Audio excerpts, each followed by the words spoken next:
നമസ്കാരം കൂട്ടുകാരെ, ഞാൻ പീറ്റർ ചോളു. ഇന്നത്തെ വീഡിയോ എന്ന് പറഞ്ഞാൽ അനുദിനം വർദ്ധിച്ചുകൊണ്ടിരിക്കുന്ന ഉണക്കമീൻ്റെയും വെളിച്ചെണ്ണയുടെയും തേങ്ങയുടെയും വിലയാണ്. സാധാരണ ജനങ്ങൾക്ക് അടുക്കാൻ പോലും പറ്റാത്ത വിലയിലാണ് ഇപ്പോൾ കുതിച്ചുകൊണ്ടിരിക്കുന്നത്.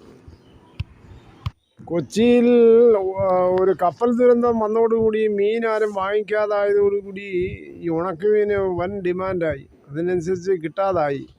ഇന്നലെ വന്ന ഒരു കൂട് ഉണക്കമീന് 30 രൂപയാണ് അവർ ചോദിച്ചത്. 30 രൂപയിൽ അതിൽ 4 ചെറിയ ഉണക്കമീനാണ് ഉണ്ടായിരുന്നുള്ളൂ.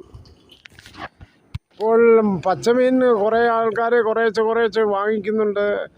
കച്ചവടക്കാർ പറയുന്നത് ഞങ്ങളൊക്കെ തിന്നണൊക്കെ ആരും മരിച്ചില്ല, ഞങ്ങളുടെ ഈ പച്ചമീൻ്റെ വേസ്റ്റ് കൊണ്ടുപോയി താറാവിനെ കൊണ്ടിട്ട് കൊടുത്തണമെങ്കിൽ താറാവൊന്നും മരിച്ചില്ല. അങ്ങനെ മലയാളികളുടെ അടുക്കളയിൽ ഒരു അത്യന്താപേക്ഷിതമായ മീന് ഇപ്പോൾ മിക്ക വീടുകളിലും വാങ്ങിച്ച് കറി വെച്ച് ആയാലും ഫ്രൈ ചെയ്താലും കഴിക്കുന്നുണ്ട്. ഫ്രൈ ആണെങ്കിലും കറി വെക്കണമെങ്കിലും അത്യന്താപേക്ഷിതമായ ഒരു ഘടകമാണ് വെളിച്ചെണ്ണയും തേങ്ങയും.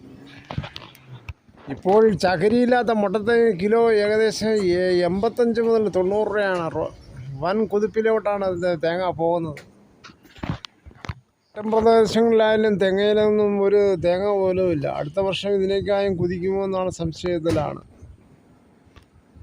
അതേസമയം വെളിച്ചെണ്ണ കേട്ടാലോ അതിനേക്കായും രൂക്ഷമായിരിക്കുക. 1 ലിറ്റർ വെളിച്ചെണ്ണ ഇപ്പോൾ മില്ലിൽ വെളിച്ചെണ്ണ കിട്ടണമെങ്കിൽ 400 രൂപയാണ്. മില്ലുകാർ അവർക്ക് പറയുന്നത് അവർക്ക് ആവശ്യത്തിനനുസരിച്ചുള്ള തേങ്ങ കിട്ടുന്നില്ലെന്നാണ് അവർക്ക് പരാതി. കൊപ്ര അതുപോലെ. ഇപ്പോൾ കൊപ്ര എടുത്തുപടിക്ക് കിലോ 204 രൂപയാണ് വിപണിയിൽ.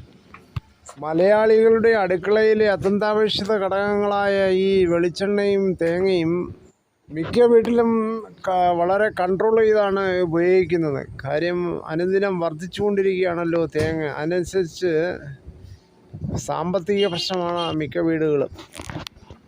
മറ്റ് സംസ്ഥാനങ്ങളിൽ തേങ്ങയധിഷ്ഠിതമായ ഉൽപ്പന്നങ്ങൾ പലതും ഉണ്ടാക്കുകയാണ്. അതുകൊണ്ടാണ് ഇത്രയും അവിടെ നിന്നുള്ള തേങ്ങ വരവും കുറവാണ്. നമ്മുടെ നാട്ടിലെ സാധാരണക്കാരുടെയും ഇടത്തരക്കാരുടെയും പോക്കറ്റ് കാലിയാവുകയാണ് ഈ തേങ്ങയുടെയും വെളിച്ചെണ്ണയും ഉണക്കമീൻ്റെയൊക്കെ വില കേൾക്കുമ്പോൾ. ഇന്നുപോലെ നമുക്ക് പ്രതിജ്ഞയെടുക്കാം, ഓരോ വീട്ടിലും കുറച്ച് തെങ്ങ് നട്ട് അതിനെ പരിപാലിക്കാം. ചെല്ലി സംരക്ഷണത്തിൽ നിന്നും രക്ഷപ്പെടുത്തുക ഓരോ തെങ്ങുകളെ. ഈ വീഡിയോ ഇവിടെ പൂർണ്ണമാകുന്നു. കണ്ടതിൽ വളരെയധികം നന്ദി. ഇഷ്ടമായെങ്കിൽ ഒരു ലൈക്ക് ചെയ്യുക.